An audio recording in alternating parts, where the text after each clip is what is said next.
Bonjour, nouvelle émission aujourd'hui autour d'une proposition de loi qui vise à lutter, en tout cas c'est ce qu'elle affirme, contre la désinformation climatique. Objectif que l'on pourrait tous partager, mais derrière lequel se cache peut-être l'idée que dorénavant, on fixerait par la loi ce que l'on aurait le droit de dire ou de ne pas dire sur l'écologie. Or nous pensons justement que sur l'écologie, il faut du débat.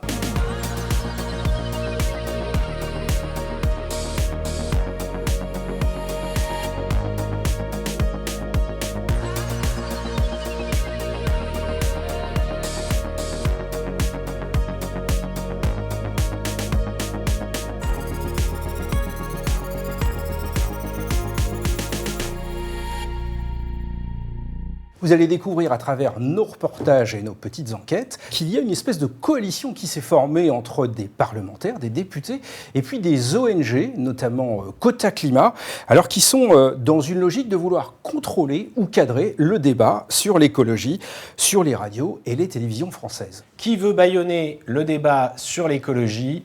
C'est notre nouvelle émission de « Et si l'économie sauvait l'écologie ?» Tout de suite, sommaire en images. Pour lutter contre la désinformation climatique, des députés de plusieurs formations politiques entendent légiférer afin que l'Arcom puisse sanctionner les radios et les télévisions qui diffuseraient des informations jugées non conformes sur les enjeux climatiques. C'est Stéphane Delautrette, un député socialiste, qui porte cette proposition de loi à l'Assemblée nationale. Il y a aujourd'hui des chaînes d'information qui, de mon point de vue, font de la désinformation climatique, d'où cette proposition de loi qui, je le rappelle, a été travaillée de manière transpartisane. Si cette loi passait, il y aurait donc demain un observatoire qui recenserait les cas de désinformation climatique et les transmettrait à l'Arcom. Ce projet est en réalité celui d'une ONG militante, Quota Climat, qui aspire à prendre le contrôle de cet observatoire et donc à révéler ce qu'il est possible de dire ou de ne pas dire sur tout ce qui touche aux enjeux climatiques. Bonjour Madame Morel. Malgré nos nombreuses sollicitations, la responsable de Quota Climat, Eva Morel, n'a pas répondu à notre invitation à venir en débattre sur notre plateau. Pour vous demander de participer à notre émission. Mais à l'Assemblée nationale, les parlementaires prennent position. Plus de 35 députés ont signé avec nous et avec Géraldine Wössner une tribune dans Le Point pour dénoncer cette atteinte à la liberté de la presse et cette tentative de bâillonner le débat sur l'écologie. Moi, je m'opposerai toujours à ceux qui essayent de tripatouiller l'information, contrôler la liberté des journalistes, intervenir dans la controverse scientifique, brider la libre parole et le libre débat et instaurer des quotas qui viendraient complètement éteindre le débat. Je trouve ça vraiment scandaleux. Alors, certains députés dénoncent le retour d'une forme de censure.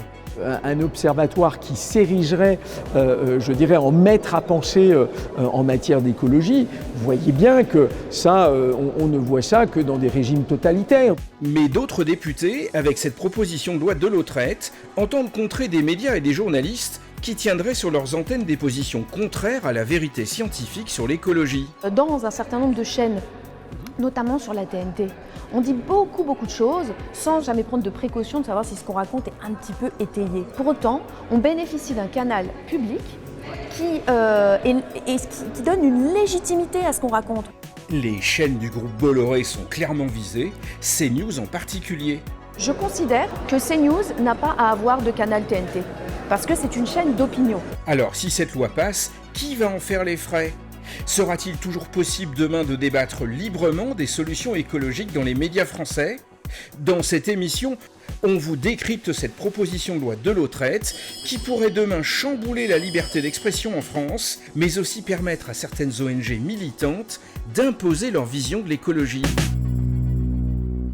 Aujourd'hui, sur notre plateau pour en débattre, Géraldine Wössner, toujours rédactrice en chef au Point, Bonjour. Et Jean-Sébastien Ferjou, directeur de la rédaction d'Atlantico. Alors Laurent, derrière cette proposition de loi qui se présente sous un titre assez consensuel, qu'est-ce qu'il y a vraiment ? Alors, c'est ce qu'on a voulu demander à celui qui la porte, Stéphane Delautrette, c'est un député socialiste. Évidemment, lui aussi, on lui a proposé d'être aujourd'hui avec nous sur ce plateau, mais il a décliné notre invitation. Alors, je l'ai interviewé à la salle des 4 colonnes de l'Assemblée nationale, où les journalistes peuvent se présenter. Et il nous a un petit peu répondu sur le sens de sa démarche, qui pour lui n'est absolument pas quelque chose qui vise à restreindre la liberté de la presse. Bien, le constat que l'on dresse, c'est que certains médias délivrent une information qui n'est pas une information réelle sur la situation du changement climatique. Vous pensez qu'il y a encore beaucoup de climato-sceptiques, comme on dit, ou climato-idéalistes? Alors je ne sais pas s'il y en a beaucoup, mais en tout cas, il y a aujourd'hui des chaînes d'information qui, de mon point de vue, font de la désinformation climatique, d'où cette proposition de loi qui, je le rappelle, a été travaillée de manière transpartisane. C'est-à-dire que j'en suis certes à l'initiative, mais il y a quasiment tous les groupes politiques de l'Assemblée nationale, enfin des députés de chacun des groupes, quasiment intégralement de l'Assemblée nationale, qui sont venus à mes côtés pour défendre ce travail. La seule chose que nous disons au travers de cette proposition de loi, le changement climatique est un fait réel qui aujourd'hui est documenté, qui fait l'objet d'un consensus scientifique. Ce que nous souhaitons, c'est que dès qu'une information qui est donnée et qui serait contraire à ce qui fait consensus scientifique, il en soit fait état et qu'il y ait cette contradiction d'apportée. Alors Géraldine Wössner, vous travaillez beaucoup sur les sujets d'écologie, vous écrivez beaucoup d'articles sur l'écologie dans Le Point. Est-ce que vous vous sentez visé par cette proposition de loi? Non, mais ce qui m'amuse, c'est que M. Delotrette, alors, n'a pas écrit cette proposition de loi. En réalité, c'est Quota Climat qui l'a rédigée, qui s'en vante d'ailleurs, qui ne s'en cache pas. Et j'ai le sentiment à l'entendre qu'il ne l'a pas vraiment lu, ou qu'il n'a pas vraiment compris son texte. Parce qu'il n'y a pas vraiment besoin de loi pour la vraie désinformation climatique. D'ailleurs, récemment, l'ARCOM a condamné à une amende une émission de télévision dans laquelle quelqu'un avait dit qu'il avait nié la réalité du réchauffement climatique et son caractère anthropique. Donc ça, l'ARCOM fait déjà le job en réalité. Ce qui est inquiétant dans sa proposition de loi, c'est qu'elle va beaucoup plus loin. Par exemple, l'article 4 de ce texte va imposer aux journalistes de l'audiovisuel public de proposer, d'encourager et de promouvoir des modes de vie, de consommation et de production compatible avec la stratégie nationale bas carbone. Ça veut dire ça que vous n'aurez plus le droit de discuter de la pertinence des politiques publiques adoptées pour lutter contre le changement climatique. Vous ne pourrez plus discuter est-ce qu'il faut faire des ZFE ou pas. Vous ne pourrez plus critiquer MaPrimeRénov' parce que ça fait partie de la SNBC.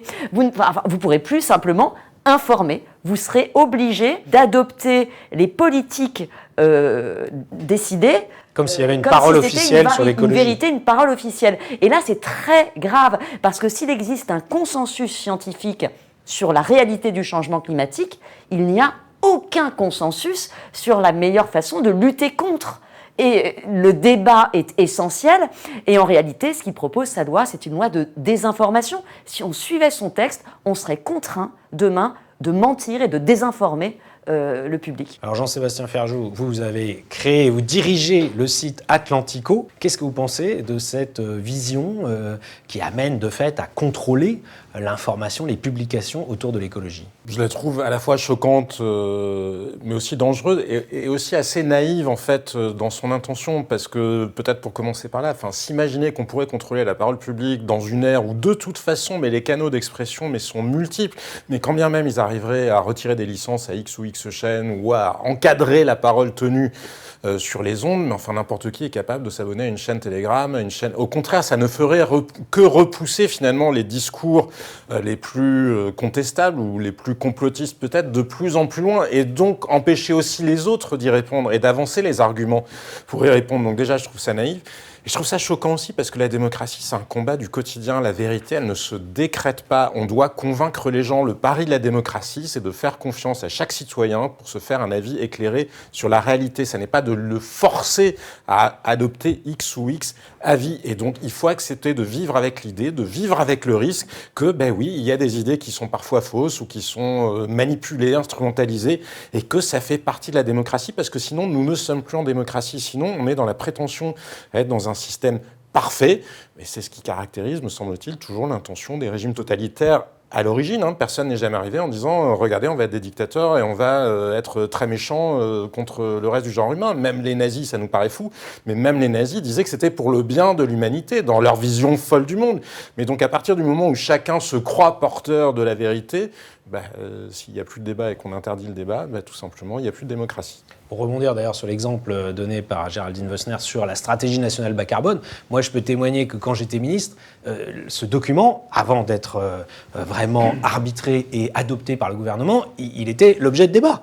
au sein même du gouvernement, et c'est logique. Donc ce serait le comble qu'il n'y ait pas de débat dans la société, dans les médias, sur quelque chose qui est évidemment un choix politique, et tout choix politique doit être débattu. Mais d'autant que le statut de la science, je ne conteste pas du tout le consensus scientifique qui existe, comme le rappelait Géraldine Vosner, sur la réalité du réchauffement climatique. Enfin, la science évolue parfois aussi dans ses perceptions. Je ne sais pas, je voyais des océanologues qui disaient que les éruptions sous-marines ont aussi un impact sur... ça ne veut pas dire que les choses s'opposent ou que... Mais bref, par définition, la science progresse par avancées successives et parfois par rupture avec ce qui paraissait être un consensus acquis. Donc je ne vise pas du tout là l'état de la connaissance scientifique sur le climat, mais de manière générale. Et un principe se défend toujours sur les mauvaises causes, parce que sinon c'est juste qu'on est d'accord avec l'idée qu'on vous avance. Alors Laurent, comment est née cette proposition de loi ? Est-ce qu'on sait un peu comment est-ce qu'on en est arrivé à ce que des députés déposent une telle proposition de loi ? Alors ils ont eu cette idée, j'allais dire saugrenue, ils ont eu cette idée, disons, étonnante en 2022, au moment de la campagne présidentielle, parce qu'un certain nombre d'entre eux se sont dit, ou ont été alertés par certaines ONG peut-être, que en fait le débat de la campagne présidentielle n'intégrait pas suffisamment les enjeux écologiques et climatiques. Et à partir de là, ils se sont dit, il faudrait imposer aux chaînes de radio et de télévision de traiter un minimum l'écologie sur les antennes. Et à partir de là, l'idée a fait son chemin et ils se sont dit, et si on faisait une proposition de loi ? C'est ce que nous explique la députée Anne-Cécile Violent du groupe Horizon et qui elle aussi est co-signataire de la proposition de loi de Lautrette. Je crois que la loi telle qu'elle a été pensée, c'est pas une attaque à la liberté d'expression et à la liberté évidemment des journalistes et de la presse en général. En fait, ça part d'un constat. Le premier constat, c'était de se dire, on est en 2022 et quel constat fait-on quand on prend tous les échanges, toute la presse, tous les médias confondus, on se rend compte que seulement 3% des contenus traitent de la question climatique. 3% de tous les contenus. J'ai envie de vous dire, les candidats n'ont pas non plus fait énormément de propositions sur ces enjeux. Alors, sans doute, effectivement, qu'il peut y avoir des liens avec ce que les candidats ont dit ou pas, mais ça montre quand même, alors qu'on est dans une urgence climatique, je crois qu'on n'a pas besoin de le rappeler, c'est quand même un fait qu'on ne peut pas laisser sous silence et dont il faut s'emparer. Donc il faut imposer aux médias d'avoir un quota de temps pour l'information écologique, c'est ça ? Ça, c'était le constat de départ. L'idée, c'est de se dire, il faut absolument qu'on puisse en parler. Et puis, la deuxième brique qui vient très rapidement, c'est qu'il faut qu'on en parle mieux et qu'on évite effectivement les désinformations. Là, c'est clair que l'étude Quota Climat montre à quel point nos médias sont orientés, mais ce n'est pas une nouveauté. Moi, j'ai envie de dire que là, on parle de la question climatique, mais d'une manière générale, on sait très bien, pour diverses raisons, qu'on a de nombreux médias qui vont orienter, qui vont conditionner une certaine pensée dans leurs auditeurs, chez leurs téléspectateurs, et que là, ça pose un vrai problème, je pense, de démocratie. Selon Anne-Cécile Violent, il y aurait donc des médias qui font de la désinformation climatique sciemment, c'est-à-dire que ce serait leur objectif. Et je m'interroge, François, est-ce que la désinformation sur l'écologie, elle n'émane pas aussi un peu, voire beaucoup, des écologistes eux-mêmes ?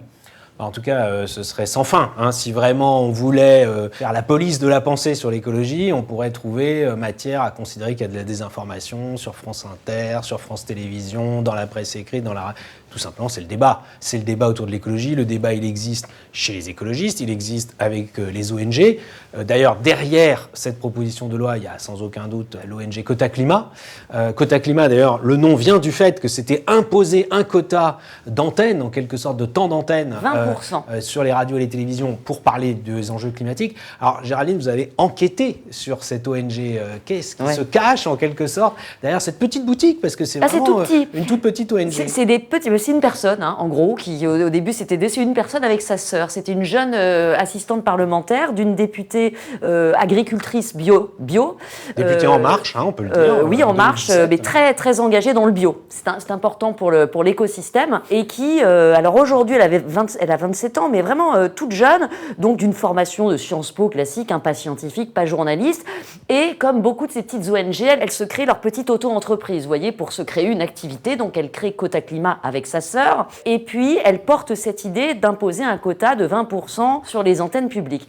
Pour convaincre et pour grossir, c'est là que ça devient intéressant, ces petites structures, elles ont besoin de montrer patte blanche en fait pour qu'on leur fasse confiance. Donc Eva Morel, qui dirige Quota Climat, va essayer de créer cet observatoire des médias pour inspirer la confiance en fédérant des microstructures comme elle. Et donc, elle va voir une autre association qui s'appelle le Média Climat, qui a été fondée par une autre jeune femme, pas du tout scientifique, pareil, une communicante, qui s'est formée 15 jours à la permaculture et qui donc se dit experte. Ils vont aller voir une autre organisation qui s'appelle Data for Good. Là, ce sont des scientifiques, des données qui veulent militer. C'est un peu une organisation anticapitaliste qui veut militer contre le système capitaliste dans la data. Et là, ils se partent des qualités, en quelque sorte, de l'impartialité. On passe de l'impartialité, ils appellent de ce qu'ils appellent la science. On va voir que ça n'a rien de scientifique, ni dans la méthodologie, ni rien. Bon, voilà, donc ils créent un consortium et ils élaborent un outil dont parle la députée qu'on vient d'entendre, mais dont la méthodologie est juste aberrante. C'est-à-dire qu'ils ont développé une intelligence artificielle qui est capable d'avaler des heures d'antenne. Elle peut repérer des mots-clés. Ces mots-clés, ils sont allés les piocher dans des rapports parfaitement établis du GIEC, de l'IPBES, etc. Et donc, quand on entend biodiversité, ça permet d'établir un temps d'antenne. Et là, je trouve que c'est assez transparent, c'est bien fait. Effectivement, 2% de temps d'antenne, alors ça peut se discuter, peut-être 3%, mais c'est vrai que c'est pas beaucoup. Maintenant, la problématique, c'est comment ils déterminent que des fausses informations ont été diffusées. Oui, ils prétendent les détecter. Ils prétendent les détecter. Alors évidemment, ce n'est pas l'algorithme qui va le détecter. Donc là, ils s'appuient sur une autre micro-association qui s'appelle Science Feedback. Et là, ce sont des scientifiques militants qui vont écouter et qui vont décider si c'est de la désinformation ou pas. Selon quels critères, impossible de le savoir. Ils refusent de répondre aux questions des journalistes. Ils ne répondent que, en tout cas, nous, moi, ça fait depuis leur création, depuis 2022, j'essaie de les contacter. Ils refusent de répondre parce qu'ils n'aiment pas quand les questions sont précises. Ils ont également refusé notre invitation. Et alors, si vous voulez, quand ils classent la désinformation, je vous ai apporté parce qu'ils ont fait un dossier de presse pour leur premier rapport. Et là, vous avez les 20 fake news les plus prononcées, selon eux, dans les médias. Et c'est assez sidérant parce que la plupart sont des choses vraies, en fait. Ils érigent en désinformation et c'est là où moi je suis allée gratter. Qui les finance ? C'est qui ces gens ? Au board de Quota Climat. Quota Climat, à fur et à mesure qu'elle a grossi, il y a des gens qui l'ont rejointe. Ce sont des professionnels de la com, des gens qui ont des cabinets de conseil. C'est-à-dire qu'ils se font payer par leurs clients, qui sont souvent des entreprises des énergies renouvelables ou du bio, pour peser dans les médias. Donc ces gens-là sont directement dans l'association Quota Climat. Et puis ils se font financer aussi par des grosses, par exemple l'entreprise Valorem, qui est un géant des renouvelables, par Econov, voilà, vous avez tout l'écosystème, beaucoup du solaire, de l'éolien et de la finance verte, en fait, qui a rejoint cette association et qui va s'appuyer sur elle, simplement pour vendre ses produits aux médias. Donc, si vous voulez, c'est totalement consanguin, c'est d'un conflit d'intérêts majeur. Il y a peut-être aussi des financements publics que vous avez relevés dans votre enquête. Des financements, mais c'est comme ça qu'ils ont réussi à convaincre. Ils sont allés, avec leur joli dossier, regarder ces scientifiques, parce qu'ils ont aussi établi un conseil scientifique. Quand vous regardez les membres de ce conseil scientifique, il y a des scientifiques, il y a des sociologues, il y a une experte en littérature chinoise, il n'y a pas de scientifiques en fait dans leur comité scientifique, mais vous savez, les responsables des chaînes, ils vont pas tellement regarder, ils vont regarder la surface, comme Madame la députée. Et donc, ils ont quand même eu beaucoup d'argent. L'Arcom leur donne 28 000 euros, ils ont eu 150 000 euros ou 130 000 de l'ADEME, 350 000 euros du ministère de la Culture, dans le cadre de France 2030, et bientôt 300 000 euros de la Fondation de France. Donc en 2 ans, 800 000 euros mis dans les mains de cette micro-association qui n'a ni formation, ni légitimité et qui ne fait pas de la science. J'ai essayé, comme vous, Géraldine, d'interviewer Eva Morel et malheureusement, elle n'a pas donné suite. J'ai l'impression que c'est des gens qui veulent dire ce qu'il est possible de dire sur l'écologie, mais qui ne sont pas très ouverts à un débat, à un dialogue. Il n'y a pas de dialogue. Je vais vous donner un exemple. Là, très récemment, ils ont rendu leur 2e rapport et en rendant leur 2e rapport, ils ont lancé des fausses informations en cascade dans la presse. Par exemple, si vous écrivez dans votre journal, parce qu'ils vont bientôt s'étendre à la presse écrite, si vous écrivez dans votre journal ou vous dites à la télévision qu'un mix 100% renouvelable n'est pas possible, ils vont vous dire fake news. Alors vous dites, non, c'est vrai, en fait, physiquement, c'est pas possible sur des sources intermittentes en tout cas. Ils vont dire fake news et ils ont dit, par exemple, c'était cité dans les journaux qu'ils ont identifiés comme plutôt amis, par exemple dans La Croix, c'est arrivé pendant 90 jours en Californie l'an dernier. Ça, c'est un mensonge, en fait. Ça n'est jamais arrivé. Pendant 90 jours, c'est arrivé quelques minutes par jour pendant 90 jours. Mais quelques minutes par jour, évidemment, c'est faux. Et en fait, ils diffusent eux-mêmes des fausses informations, mais alors à grande échelle. C'est-à-dire qu'ils imposent une forme de terreur. On voit bien que les députés se faire accuser de faire de la désinformation climatique. C'est très lourd à porter, personne n'a envie de ça. Puis d'ailleurs, personne n'a envie de faire de la désinformation climatique. Par la terreur, on arrive à imposer un discours mensonger qui permet de vendre, qui permet aux gens qui vous financent de vendre leurs produits. Jean-Sébastien Ferjou, vous n'avez pas peur qu'on vous accuse de désinformation climatique sur votre média Atlantico? Non, pas non, mais parce que de toute façon, je pense qu'on vit dans un monde de chantage émotionnel permanent, justement. On vous colle X ou X étiquette parce que vous êtes ultra-libéral ou parce que vous êtes... Alors, tout le monde est le fasciste de quelqu'un d'autre ou vous êtes dans la désinformation sur ci ou ça. Mais le problème, c'est pourquoi est-ce que ça marche, en quelque sorte? Pourquoi est-ce que ces démarches-là marchent? Parce qu'il y a effectivement, dans une économie de l'attention, des citoyens qui sont bombardés de sollicitations et personne, comme le disait Géraldine Wössner, n'a envie de se retrouver mis à l'index. Et donc, les gens cèdent à cette espèce d'intimidation, même s'ils n'en pensent pas moins. Et donc, précisément, ça renvoie les arrière-pensées ou peut-être les pensées un peu trop rapides de gens qui maîtrisent mal ces sujets-là en dehors de la sphère publique, mais c'est dans la sphère publique, dans une démocratie, que les débats doivent avoir lieu. Encore une fois, ça n'est pas parce que les gens n'osent plus dire les choses en public et qu'ils le disent au bar du café du commerce ou même en famille que ça va progresser. Donc je crois qu'il y a une énorme naïveté. Enfin, il y a à la fois une vision politique qui, à mon sens, ne relève plus de la démocratie, comme je vous le disais tout à l'heure. Les démocraties se sont construites, il faut le rappeler, en sortant la vérité du champ politique.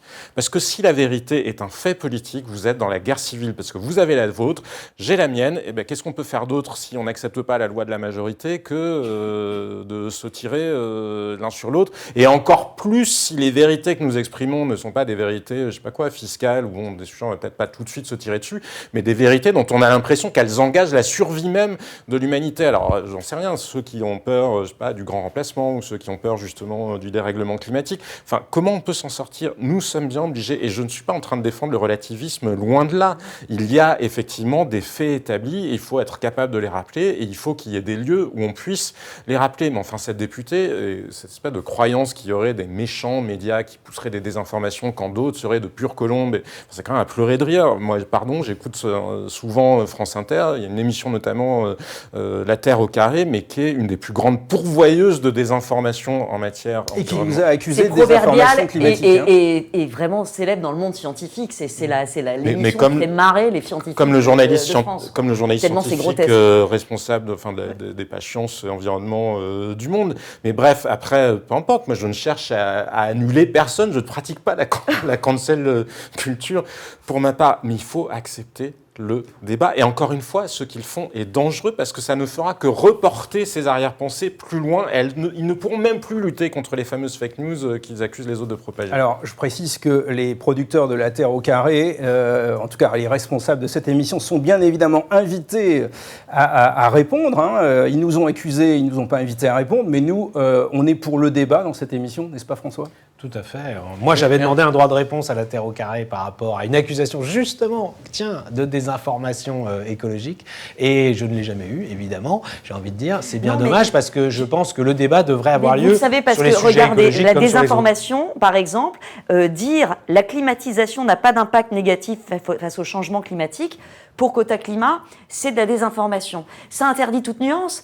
Parce que ce serait de la désinformation si vous étiez en Inde, si vous étiez aux États-Unis avec un mix. Mais si vous êtes en France, de quoi on parle ? En fait, c'est un discours qui interdit la science, qui interdit toute discussion, toute nuance, toute recherche de complexité. C'est un discours assez totalitaire parce qu'il prétend avoir une politique qui est la seule possible et qu'il faut imposer, et imposer par le silence en réalité. Et ce sont des discours qui relève de la morale en réalité, parce qu'on a le droit d'être anti-libéral, anticapitaliste, tout ce qu'on veut, mais enfin, bien souvent, des gens qui font état de leurs préoccupations environnementales, en réalité, sont dans une démarche anticapitaliste. Et je vous parlais de chantage émotionnel, parce qu'ils prennent les Français en otage, souvent en n'affichant pas la couleur de ce qu'ils font, parce que, encore une fois, personne n'a envie de dire « bah oui, j'ai envie que la planète soit la plus détruite possible, et puis qu'on empoisonne joyeusement toutes les générations à venir ». Sauf que ça n'est pas ce combat-là qu'ils mènent en réalité. Bien souvent, c'est un combat contre un modèle. dès que vous osez, vous avez le malheur, vous parliez d'Atlantico, mais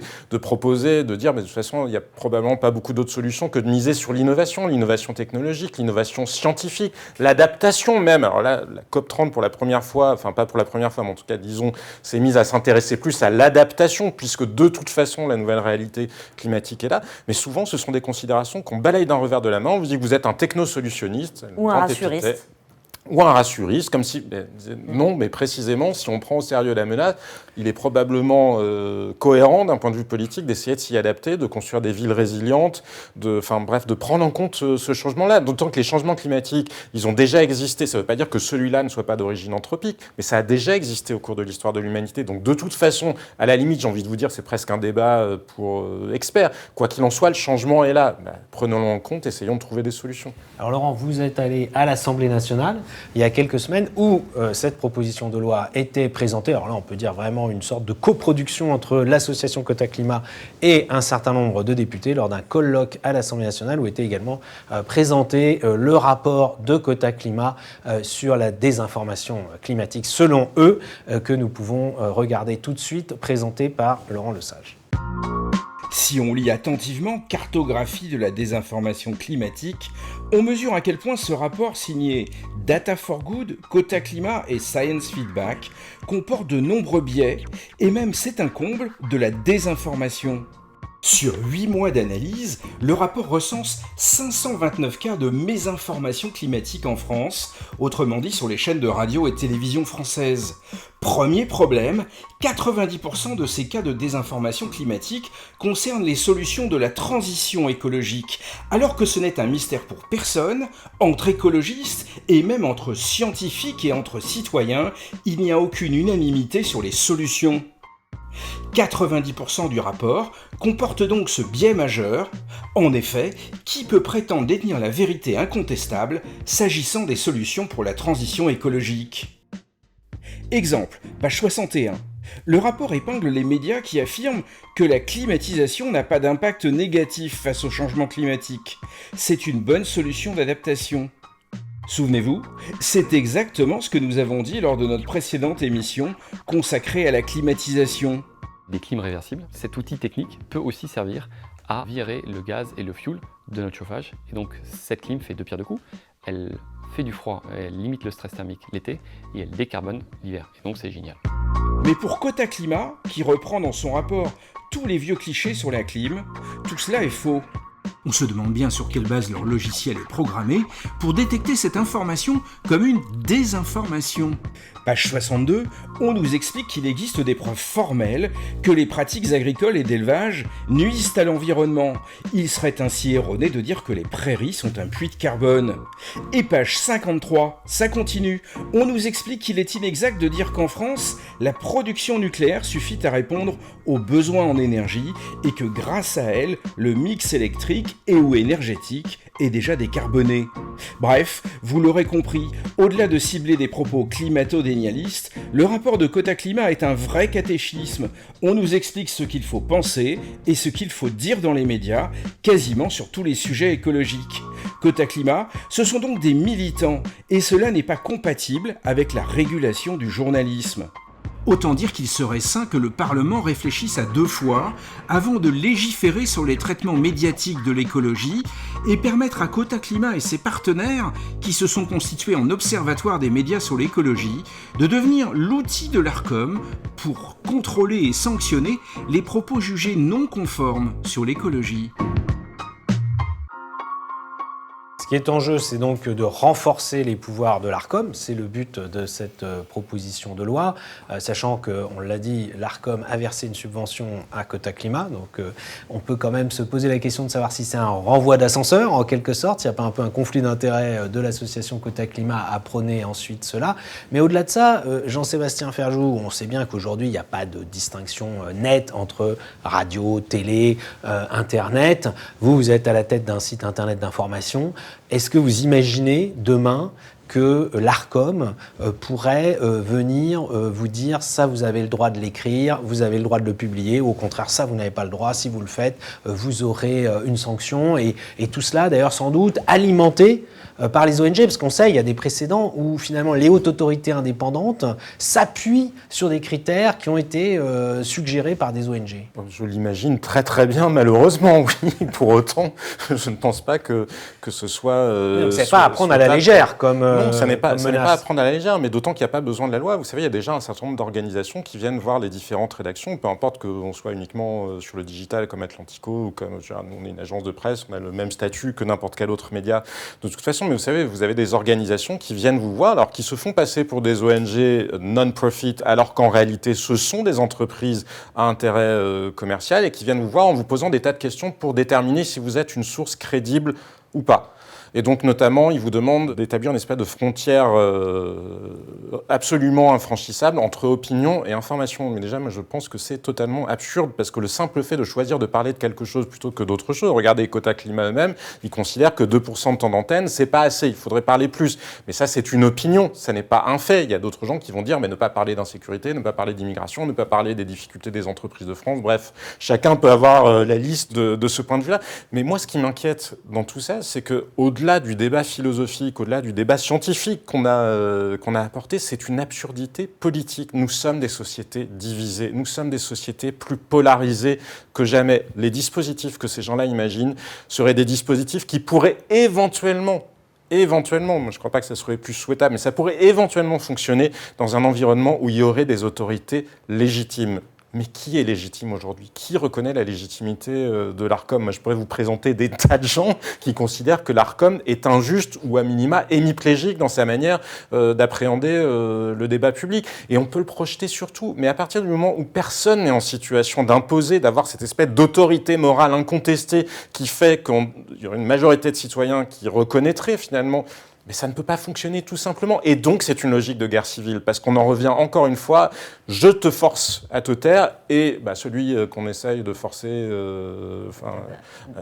voilà, n'a plus d'autre solution que de se rebeller et de lui-même, finalement, se radicaliser en réaction. C'est vraiment, comme les boycotts, c'est une logique de guerre civile. Alors, on s'interroge sur qui est légitime. En tout cas, nous, on pense que Quota Climat n'est pas spécialement légitime de par sa nature de militante pour dire ce que les journalistes ont le droit d'écrire ou de penser. D'ailleurs, ce qui est assez intéressant, c'est que j'ai posé la question à Stéphane Delautrette, le député qui est à l'origine de cette proposition de loi, et je lui ai demandé si ce n'était pas Quota Climat qui finalement lui avait imposé cette proposition de loi, en tout cas suggéré très fortement. Il nous a expliqué que Quota Climat n'était peut-être pas l'organe qui serait forcément choisi pour être à la tête de l'observatoire des médias sur l'écologie.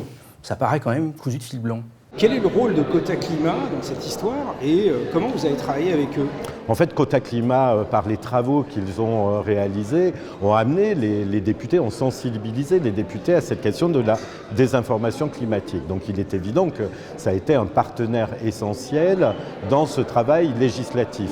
Mais dès le départ, j'ai clairement donné les règles du jeu, disant que le travail des parlementaires n'était pas de reprendre des propositions d'une ONG ou d'une structure qui milite en la faveur de telle ou telle chose, mais que le travail législatif, c'était que les députés s'approprient le sujet et le traduisent par la proposition législative selon leur propre analyse des choses. Donc je tiens à dire que le travail législatif qui a été conduit, bien qu'impulsé par l'action de Quota Climat, est un travail qui a été indépendant, qui a fait l'objet de nombreuses auditions, y compris des médias qui ont pu nous faire part d'ailleurs de leurs réserves, de leurs propositions, et que c'est la traduction de ce travail collectif qu'est ma proposition de loi qui, je le rappelle, est soutenue ici par une centaine, plus de 100 députés de tous bords politiques. C'est pas Quota Climat qui vous a fait le texte? Non.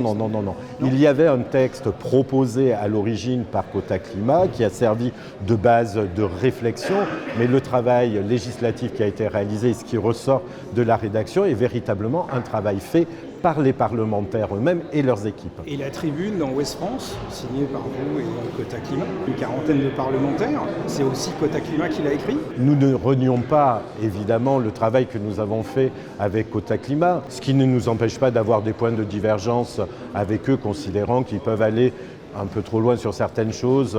Mais je dirais Ce sont des militants. Vous êtes d'accord? Oui. Comment des militants pourraient juger des journalistes? Et puis nous justement, on n'est pas des militants. Mais à quel moment dans la proposition de loi trouvez-vous que ce sont des militants qui jugent les journalistes? Nous, ce que nous appelons à la régulation, la régulation fait appel à une régulation par l'ARCOM, qui est l'autorité de régulation des médias. Nous souhaitons la mise en place d'un observatoire qui aujourd'hui n'est pas du tout décidé. Nous ne savons encore pas que nous souhaitons héberger au sein de l'ARCOM pour ne pas dissocier l'autorité de contrôle de ce pouvoir d'observation. Vous voyez ? Donc j'ai l'impression qu'il y a un petit peu à boire et à manger dans ce qu'il nous dit. Il avance, circule. On a envie d'avoir votre point de vue. Est-ce qu'effectivement, il y a une espèce de coalition? Est-ce qu'ils sont deux mèches? Non, mais je pense qu'il est très gêné. Et là, on voit tout le problème actuel du monde politique. Les pauvres élus se prennent des seaux de déchets, je veux dire, des claques en permanence. Là, ce sujet, tout le monde vous dit « Oh bravo, mais c'est superbe, mais oui, lutter contre la désinformation climatique, et on vous embrasse et on vous acclame ». Si vous arrivez en disant, vous savez, ce sont des sujets complexes, difficiles, c'est beaucoup plus pénible et c'est pas très payant électoralement du tout. Donc là, c'est la facilité. Stéphane Delautrette s'est fait avoir parce que le texte, en réalité, allez lire ce texte de loi dans son article 4, il impose aux journalistes, il leur impose de promouvoir des mesures politiques. Ça n'existe que dans les dictatures. Réellement, la SNBC, c'est un texte politique, c'est pas une vérité scientifique. Donc c'est très grave. Et il s'est fait berner par que ce soit Quota Climat ou même l'Observatoire. C'est toujours la même démarche chez ces groupuscules militants de créer des consortiums, des groupes qui vont avoir une apparence de neutralité, une apparence de scienticité, mais ça reste des groupes militants. Et quand on parle de démarche scientifique, je reviens quand même aussi là-dessus, parce qu'on n'a pas évoqué tout à l'heure, mais il ne suffit pas de dire, parce que ça berne un certain nombre de députés qui n'ont pas travaillé la question. Oui, mais nous, regardez, c'est le GIEC et c'est l'IPBES. Mais une phrase extraite du rapport du GIEC, qui est global, le GIEC, c'est planétaire. C'est pas forcément pertinent si on ne la croise pas avec des données locales, des données de terrain. Et je vais prendre un exemple. Dire que les pesticides causent le cancer, ça va être vrai en Thaïlande ou au Vietnam, où il y a encore tout un tas de molécules très dangereuses autorisées. Ça n'est pas vrai en France ou en Allemagne, où on a supprimé ces molécules-là. Elles sont interdites depuis très longtemps. Donc, en fait, tout est nuance. Et là, ce discours interdit, en fait, la science, l'intelligence, la nuance et le débat public. En fait, c'est très grave. Et je trouve vraiment triste que des députés soient fait berner à si grande échelle. Alors, je suis confiante qu'ils se sont quand même beaucoup fait berner parce que j'en ai trouvé quelques-uns qui ont signé ce texte de loi et qui n'étaient même pas au courant de ce qu'il y avait dedans et qui vont d'ailleurs très rapidement, notamment le groupe Horizon, s'en retirer. Alors, peut-être qu'il y a un rapport aussi avec l'enquête que vous avez publiée, Géraldine, et aussi la tribune que nous avons ensemble initiée, qui disait « Ne bâillonnons pas le débat sur l'écologie ». J'imagine qu'ils ont été, ces députés, peut-être alertés par le travail que nous avons fait. En fait, je pense qu'il est temps que les gens réalisent que ces sujets qui leur paraissent sympathiques et qui n'ont pas beaucoup travaillé en réalité, parce que c'est sympa, ça vous donne une bonne image auprès de la jeunesse, auprès du public, sont des sujets importants. L'écologie, c'est un sujet important. C'est peut-être même l'un des plus importants. Et qu'on ne peut pas la traiter par-dessus la jambe avec des textes de loi aux implications aussi lourdes et, je le répète, dangereuse que celui-ci. François, j'ai envie d'avoir votre avis là-dessus. Est-ce que les jeux sont faits? Est-ce que Stéphane Delautrette, sa proposition de loi, elle vise d'ériger Quota Climat au sein de cet observatoire qui jugera les propos sur l'écologie conformes ou non? On voit bien que c'est la logique, c'est la logique qui est à l'œuvre dans cette démarche politique. Que des députés s'inspirent d'une idée qui vient d'une ONG, d'une association pour rédiger un texte de loi. C'est pas la première et ce sera pas la dernière fois. En revanche, que là, on veuille, avec un texte de loi, non seulement instaurer une forme de police de la pensée sur l'écologie, que ensuite ça, sans aucun doute, donnera à ces ONG un rôle clé si jamais la proposition de loi était adoptée pour l'évaluation de ce que disent les médias sur l'écologie, sous la houlette d'une autorité administrative indépendante qui est l'Arcom, là, moi, je considère que ça pose quand même un grave problème, en effet, de démocratie. Et je le dis d'autant plus qu'il y a un petit exemple, par exemple, si on avait pu avoir les représentants de Quota Climat sur notre plateau, ça aurait été intéressant, par exemple, de les interpeller sur le fait qu'il y a un historien qui a eu pas mal d'interventions médiatiques dans Le Monde, sur France Inter, et qui remet en cause les rapports du GIEC. Alors bon, il est historien, hein, donc il n'est pas spécialiste du climat, mais après tout, il a le droit d'avoir un point de vue, et il dit « Moi, j'ai étudié l'histoire du GIEC, et en fait, le GIEC, ils sont là pour promouvoir les solutions technologiques pour le climat, alors qu'ils devraient promouvoir la décroissance. » En gros, hein, c'est un vieux débat qui n'a pas fini et qui continue sur à peu près tous les sujets de l'écologie. J'aurais eu envie de demander à Quota Climat et aux députés qui soutiennent cette proposition de loi, mais alors là, est-ce que France Inter on devrait saisir l'Arcom chaque fois qu'il donne la parole à cet historien, M. Fressoz, qui par ailleurs a une chronique dans Le Monde, parce qu'il remet en cause les rapports du GIEC. Ça fait partie du débat, tout simplement. La question, elle est malheureusement au-delà de ça. C'est pas juste est-ce qu'on devrait saisir l'Arcom, c'est est-ce que l'Arcom traiterait de la même manière France Inter pour avoir reçu cet historien qu'elle va traiter d'autres chaînes pour avoir reçu, parce que c'est quand même ça le sujet. Et on en revient à cette considération-là. Malheureusement, il n'y a pas d'autorité qui est suffisamment d'autorité morale, en quelque sorte, de nos jours, pour que ça ne crée pas de débat. Donc tuer le débat, alors que précisément ça va crisper toute une partie de la société. Parce qu'on voit bien qu'il y a des gens, il y a des vrais militants, et puis il y a au milieu, et certainement un certain nombre de députés qui font juste de l'étalage de vertu. C'est juste ça, c'est parce que c'est valorisant de se choisir ces combats-là sans vraiment regarder. Alors que c'est absurde, on pourrait dire, dans leur exemple, après tout, la France ne représentant que 1% des émissions mondiales, on n'a qu'à quintupler ou multiplier par 50% notre budget militaire, comme ça on pourra envahir tout le reste de la planète, et être bien sûr que la Russie ou d'autres, ou la Chine ou l'Inde, n'emploieront plus de charbon ni d'énergie fossile, parce que dans leur logique, pourquoi ne pas aller... C'est totalement absurde, en réalité.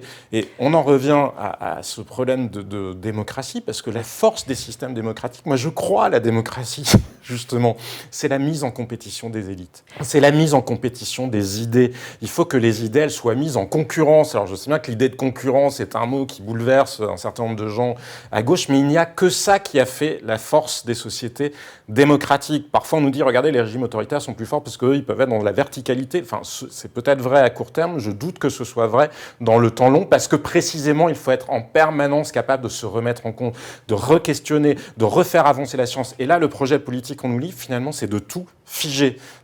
Si vous réfléchissez à une civilisation qui a voulu figer toutes ses interprétations et voir ce que ça a produit, on a quelques exemples sous les yeux. Jean-Sébastien, vous nous avez rejoint sur la tribune. Et j'en signe peu, mais celle, juste très très peu, et justement celle-là, elle m'a paru importante. Et pourquoi vous l'avez signée alors ? Déjà parce que j'ai beaucoup d'admiration pour le travail et le courage de Géraldine Wössner, mais aussi le vôtre. Non mais je veux vous dire, parce que je trouve que c'est de plus en plus difficile dans nos sociétés ultra médiatisées, où tout marche aussi beaucoup à l'émotionnel, de garder le contrôle de ses nerfs. C'est-à-dire que quand vous êtes face à des militants, la pente naturelle est parfois d'avoir envie de leur répondre un peu sur le même terrain. Et ça demande quand même une certaine force psychique que de savoir contester sans pour autant basculer sur la position inverse. Si je vous pose la question, c'est parce qu'il y a peu de journalistes qui ont eu, alors j'allais dire le courage ou l'audace, de nous suivre, Géraldine. Alors, moi, ce qui me frappe, en fait, c'est la proposition de loi est finalement peut-être même moins importante que tout l'écosystème que ces petites associations arrivent à créer avec leur pseudo-observatoire qui sort des pseudo-chiffres. En fait, il crée un climat d'intimidation des médias. C'est-à-dire que Quota Climat, quotidiennement, sur ses réseaux sociaux, publie des messages en alpaguant, stop des informations, dans le but d'intimider les journalistes qui ne portent pas leur discours militant. Ça va être le monsieur météo d'M6 qui a dit un truc de travers, ça va être un journaliste sur LCI qui a, par exemple, dit des choses parfaitement justes sur un récent Black blackout en Espagne, Perry, mais oui. qui ne correspond pas au discours pro-éolien que l'organisation porte. C'est vraiment quotidien. Et pour pour la plupart des gens, je suis désolée, et c'est normal et c'est humain, c'est humiliant, vous n'avez pas envie de ça, donc du coup vous allez dire oh là là, ces sujets j'y touche plus, et vous allez vous auto-censurer. Et on l'observe déjà. C'est déjà le cas. Pour mon enquête, j'ai parlé à pas mal de journalistes, notamment du service public de Radio France ou de France Inter, qui sont horrifiés, qui se sont fait alpaguer pour avoir dit des choses vraies. Par exemple, critiquer Greta Thunberg, Kotak Climat va dire critiquer le messager, c'est comme critiquer le message, désinformation. Enfin, c'est aberrant. En fait, ça va très loin. C'est-à-dire qu'on ne peut pas critiquer les activistes. On ne peut pas critiquer les activistes. Non, mais je veux dire, donc là, aujourd'hui, c'est Kotak Climat. Puis à partir du moment où vous mettez le doigt dans ce type d'engrenage, ce sera sur tout type de sujet. En fait, c'est une dérive très grave. Elle n'est pas nouvelle, mais elle menace dans l'atmosphère de polarisation très lourde qu'on voit aujourd'hui. Elle peut prendre d'ailleurs des formes étatiques. On voit ce qui se passe aux États-Unis, c'est dans l'autre sens, c'est-à-dire que la pression peut venir. C'est le revers de bâton aussi. C'est vraiment, on est dans un moment où il est plus que jamais essentiel de garder son sang-froid, de refuser ce name and shame, de renouer un dialogue et surtout d'accepter la complexité d'un sujet qui est difficile, qui va demander, c'est vrai, des changements importants aux populations, et il faut qu'ils puissent se sentir libres d'en discuter et d'en débattre. D'autant que ça a un impact aussi sur le modèle économique des médias, parce que bien souvent, alors tout le monde n'est pas le service public de l'audiovisuel ou une ONG bénéficiant de subventions largement accordées chaque année, sans grand contrôle d'ailleurs sur l'utilisation des fonds ni les coûts de fonctionnement des ONG, parce que ce serait intéressant bien souvent de regarder comment, et vous le disiez tout à l'heure, c'est aussi un business, ce ne sont pas que des causes désintéressées, loin de là, mais pour les médias, j'en sais quelque chose, faire vivre un média indépendant, c'est très difficile, et c'est encore plus difficile quand vous êtes l'objet en permanence de procès de cette nature-là, parce que les entreprises se disent, oulala, quoi qu'ils en pensent en leur fort intérieur, se disent, oulala, il n'y a que des coups à prendre, et je pense qu'il y a une grande responsabilité de ce point de vue-là des entreprises qui sont allées trop loin. Moi, je crois à l'utilité de la RSE. Bien sûr qu'il faut se poser la question des externalités négatives, bien sûr qu'il faut se poser la question de la responsabilité. Il n'y a pas de liberté sans responsabilité, c'est un principe fondamental du libéralisme. Mais ça ne veut pas dire céder à tout et n'importe quoi juste parce qu'on a peur de retour de bâton de l'opinion publique. Parce que justement, précisément, aujourd'hui, ça marche dans un sens, et Géraldine le soulignait, ça peut tout aussi bien marcher dans l'autre sens. Et ces dispositifs-là aussi, moi j'entends quand même beaucoup de gens de gauche qui sont persuadés que le fascisme est à nos portes, mais ils ne cessent de mettre en œuvre des dispositifs juridiques qui, si le pouvoir devait changer de main, effectivement, si des gens moins respectueux de la démocratie arrivaient au pouvoir, mais ils auraient mais une panoplie magnifique pour encadrer tout le débat et empêcher tout débat. Donc encore une fois, la démocratie, c'est le risque. Vivons avec le risque et acceptons le risque. Et tous les citoyens que nous sommes, parce que c'est ça aussi, il faut s'abonner à des médias indépendants, il faut justement participer, soutenir le journalisme et pas juste par facilité se dire « Ah, je ne veux pas en entendre parler parce que je préfère rester tranquille chez moi et ne pas être l'objet d'accusations désagréables. » Alors à la suite de la tribune, un certain nombre de députés se sont positionnés contre cette proposition de loi. Il n'y a pas que des députés qui soutiennent cette proposition de loi du député socialiste Stéphane Delautrette. Parmi ces députés, Guillaume Kasbarian, qui a aussi été ministre dans les 2 derniers gouvernements et qui exprime ses arguments contre cette proposition de loi. Je vous ai suivi parce que je suis libéral et je suis très attaché à la liberté, et notamment à la liberté d'expression et à la liberté de la presse. Ce sont des valeurs qui sont cardinales dans notre démocratie.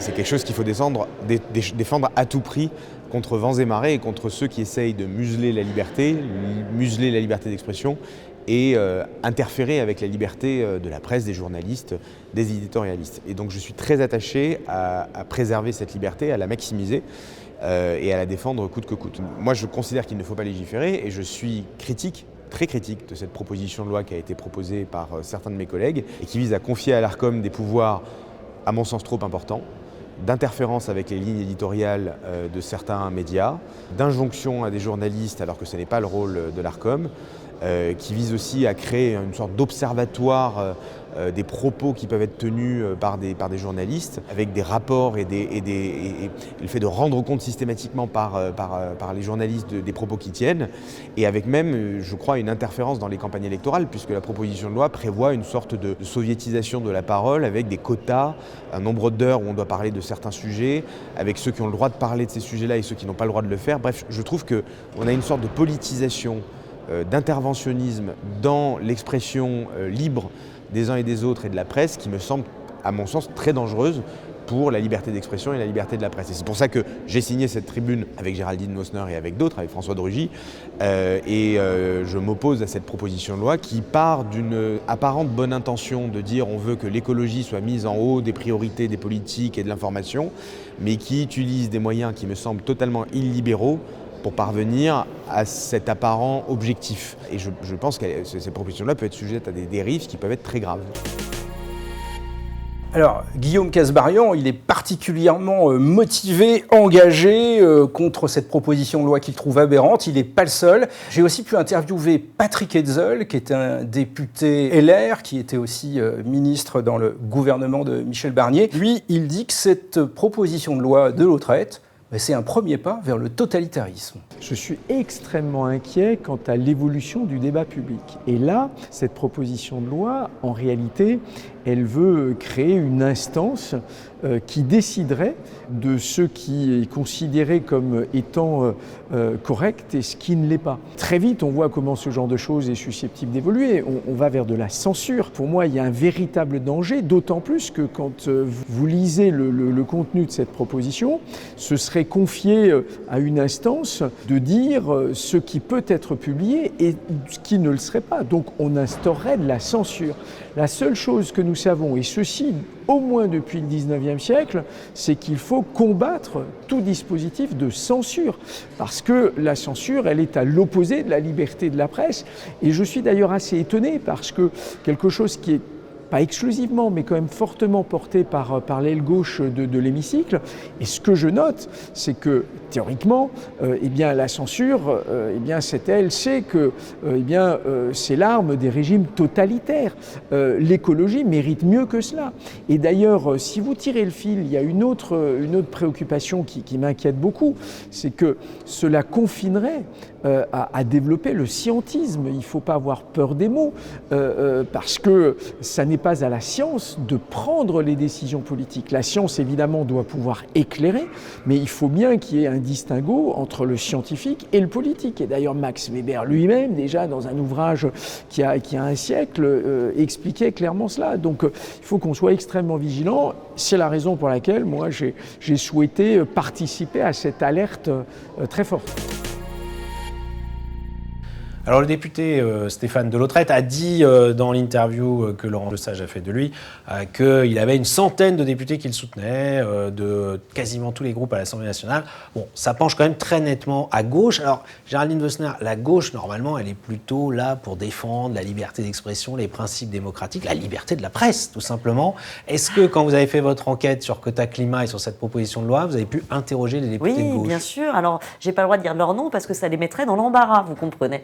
On est quand même dans une nouvelle gauche qui est membre du nouveau Front Populaire, je ne sais pas si vous vous rappelez, c'est une alliance. Et alors surtout en ce moment du débat budgétaire, j'ai eu des socialistes, j'avoue, certains m'ont dit là en plein débat budgétaire, c'est peut-être bon d'envoyer des signaux au vert pour voilà. Donc c'était compliqué de rallier une tribune. Maintenant, je donne quand même pas un grand avenir à ce texte de loi. Et historiquement, Jean-Sébastien Ferjou, les lois de liberté de la presse étaient plutôt portées par la gauche à la fin du 19e siècle, au début du 20e siècle. C'est sous François Mitterrand qu'il y a eu la libéralisation des médias audiovisuels. Comment on peut imaginer, c'est un peu ce retournement de l'histoire qui fait qu'aujourd'hui la gauche veut réglementer l'expression médiatique sur l'écologie par exemple ? Il y a toujours eu plusieurs gauches. Il y a certainement une gauche plus inspirée, plus soucieuse des libertés publiques. Puis après, il y a une gauche qui est soucieuse de vérité, d'imposer une forme de vérité, d'avoir une idée de l'évolution de l'histoire humaine qui serait nécessairement fléchée.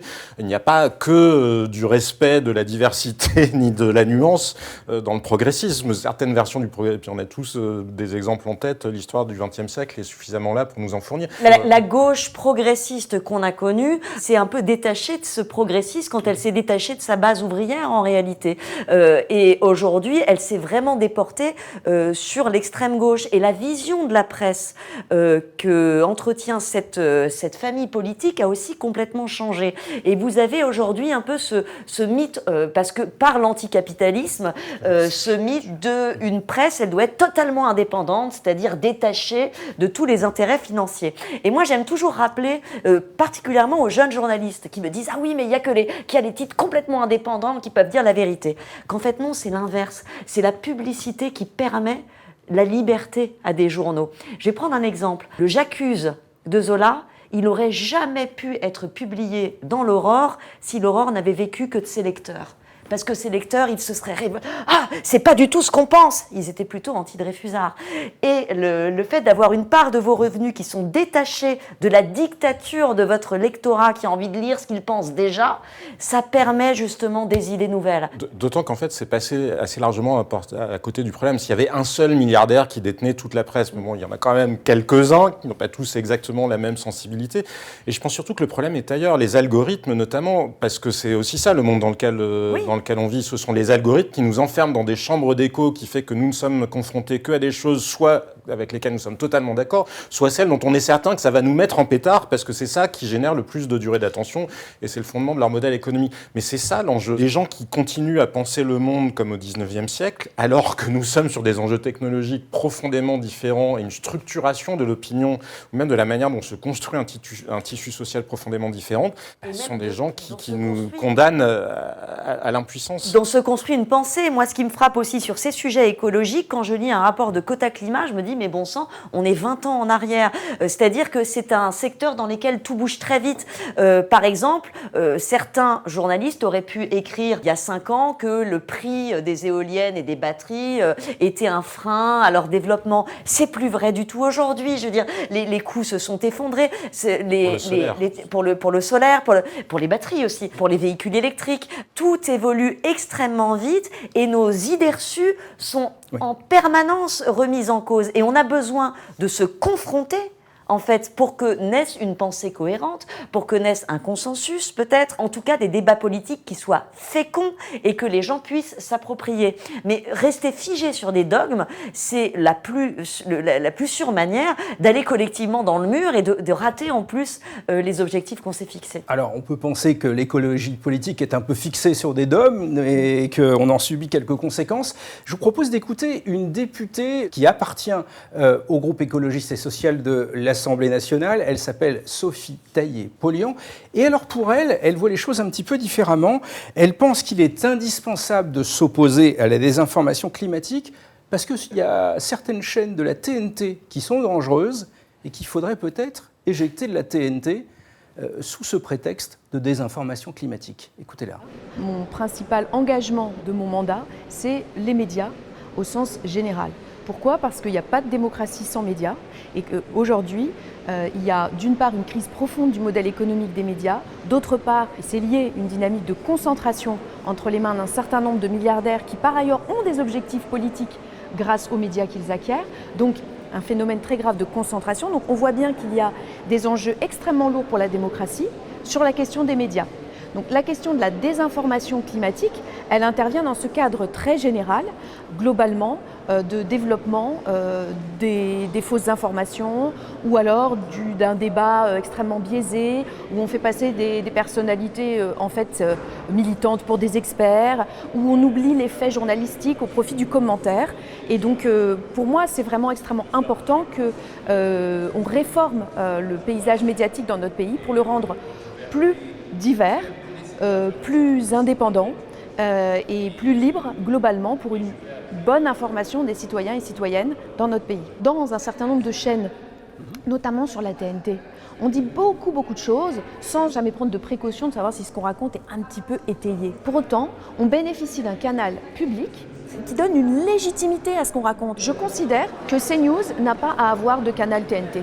Parce que c'est une chaîne d'opinion. Et on doit avoir des chaînes où il y a le pluralisme interne qui est respecté, c'est-à-dire qu'il y a des temps qui sont dédiés à chaque famille de pensée, finalement. Alors, si on suit Sophie Taillé-Polian, il y a de la désinformation sur certaines chaînes de la TNT, en l'occurrence CNews. Et comme on prépare cette proposition de loi de Lautrette qui pourrait adresser des sanctions à ceux qui font de la désinformation, c'est peut-être un bon prétexte pour interdire CNews, ou en tout cas, si ce n'est l'interdire, lui retirer sa fréquence sur la TNT et donc la condamner à partir sur Internet. Jean-Sébastien Ferjou, qu'est-ce que ça vous inspire, ce raisonnement ? Pour reprendre un concept cher aux sociologues de gauche, une espèce de panique morale. En réalité, on voit des gens qui, pendant des années, ont réussi à dominer quand même, bon an, mal an, le discours public, ont pratiqué beaucoup d'entrisme aussi au sein de l'État, des administrations, ou c'est valable aussi au niveau européen, parce que justement, au nom des bons sentiments, personne n'osait trop s'opposer à ces militants. Mais c'est absurde. Déjà, les audiences de la télé linéaire, on peut parler du succès d'audience de CNews, bien sûr, mais c'est une tranche qui cartonne, c'est 1 million de téléspectateurs, il y a 45 millions d'électeurs en France, et les audiences de la télé linéaire, allez poser la question à TF1 ou à des grandes chaînes, pour le coup, historiques, elles sont en train de s'effondrer. C'est-à-dire que là encore, elle vit au 19e siècle, cette parlementaire, parce que les audiences aujourd'hui, elles sont ailleurs. Et donc derrière, qu'est-ce qu'elle va vouloir faire ? Elle va vouloir privatiser TikTok, elle va vouloir que ce soit confié à Sophia Chikirou, TikTok, ou que Instagram soit confié à je ne sais quelle, à Marine Tondelier, bref. Mais jusqu'où iront-ils pour essayer de maintenir leur vérité ? Encore une fois, qu'elle puisse avoir raison sur un certain nombre de points. Oui, le modèle des médias, il est profondément remis en cause, et notamment à cause de l'intelligence artificielle qui est à nouveau en train de rebattre